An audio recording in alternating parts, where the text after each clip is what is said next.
नमस्कार दोस्तों, राधे राधे, जय श्री कृष्ण। आइए आज हम सुनते हैं फिर से एक सच्चे भक्त की कहानी। श्री कृष्ण अपने भक्तों पर अपने प्रेम और करुणा को बरसाते हैं। जो भक्त सारे आसरे सहारे छोड़कर श्री कृष्ण को भजते हैं, श्री कृष्ण उनके कार्य स्वयं संवारते हैं। आइए देखते हैं कैसे ही भक्त की कथा। वृंदावन में एक वैद्य जी रहते थे। वह श्री कृष्ण के परम भक्त थे। उनकी श्री कृष्ण पर अपार आस्था थी। वह श्री कृष्ण की भक्ति में मग्न रहते थे। वह अपनी पत्नी से कहते कि तुमको दिन भर के लिए जो भी सामान चाहिए एक चिट्ठी में लिख दिया करो। वैद्य जी जब दुकान पर जाते तो चिट्ठी पढ़ते, सामान के भाव देखते और श्री कृष्ण से प्रार्थना करते कि कन्हैया आज के सामान की व्यवस्था कर देना।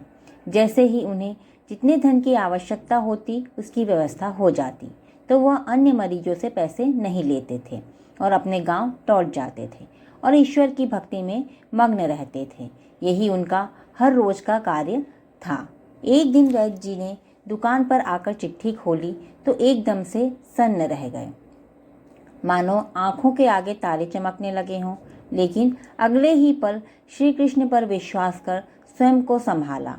पत्नी ने राशन के सामान के नीचे लिखा था कि बेटी के दहेज का सामान। राशन के सामान के आगे उनके भाव लिख दिए, लेकिन दहेज के सामान के आगे लिख दिया यह काम कन्हैया जी का है, वो ही जाने। वैद्य जी मरीजों को उनकी बीमारी पूछकर दवा दे ही रहे थे कि इतने में एक बड़ी सी कार आकर उनकी दुकान के आगे रुकी। उनमें से एक सज्जन गाड़ी में से निकले और उन्हें प्रणाम कर उनके पास बैठ गए। बाकी के मरीज दवा लेकर चले गए तो वैद्य जी ने उस सज्जन को बुलाया और कहा कि आपको दवा लेनी है तो आपको अपनी नाड़ी दिखानी पड़ेगी।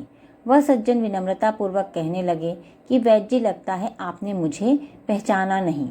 मैं आज से 15-16 साल पहले आपकी दुकान पर आया था।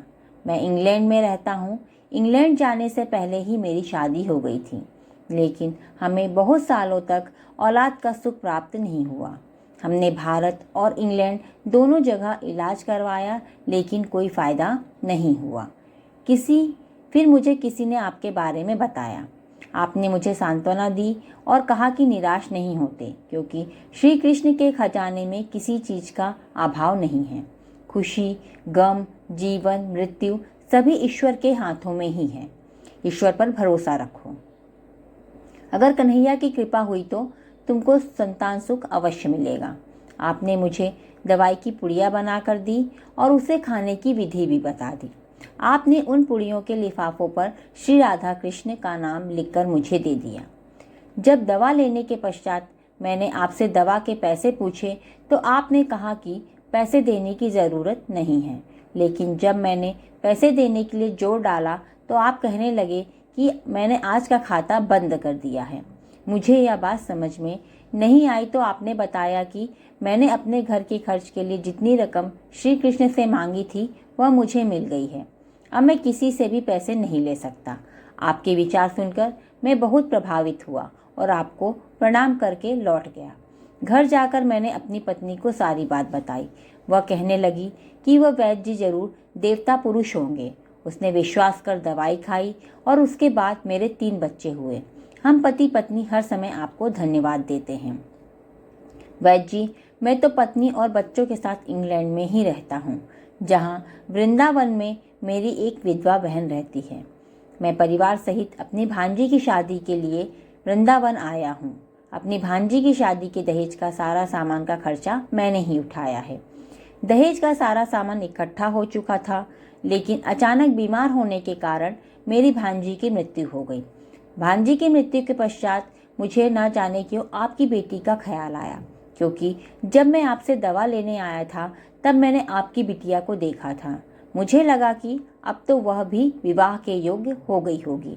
इसलिए मैंने और मेरे परिवार ने निश्चय किया कि आपसे पूछकर दहेज का सारा सामान आपके घर पर भिजवा दिया जाए।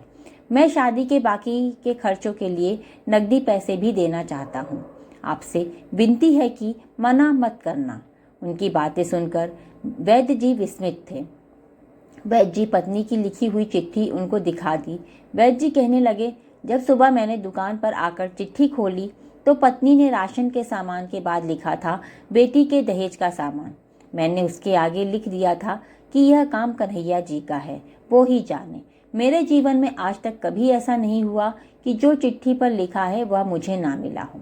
वैद्य जी बोले, मुझे आपकी भांजी की मृत्यु का दुख है, लेकिन मैं विस्मित हूँ कि कन्हैया अपने कैसे कैसे रंग दिखाता है। चिट्ठी देखकर वह सज्जन भी आश्चर्यचकित थे। वैद्य जी कहने लगे कि मुझे अब जो भी मिला है मेरे उस कन्हैया की कृपा से मिला है। ऐसे ही हैं हमारे श्री कृष्ण। तभी तो कहते हैं भक्ति ऐसी करो कि कष्ट भक्त पर हो और फिक्र ईश्वर को हो। इससे कष्ट को दूर कैसे करना है। बोलो राधे राधे।